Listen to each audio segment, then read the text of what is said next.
Rapaz, Xambão. o molecão que eu vou ter que dar um... Você vai não. Pôr na linha, pelo jeito. Desse tamanho.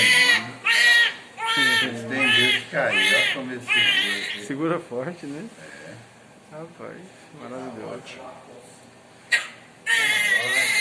A minha esposa teve 2 partos, é o primeiro passista.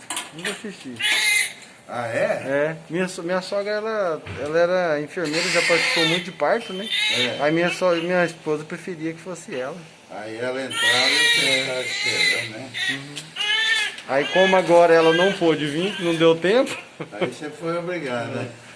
A gostei. enfrentar. Gostei, Gostou, maravilhoso. né? Deve ter arrependido de não ver os outros, né?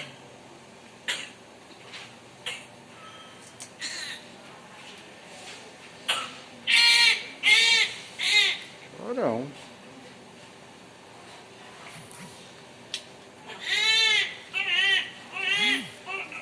O Paulo é muito rápido, um instantinho. Ele puxa o moleque pra fora.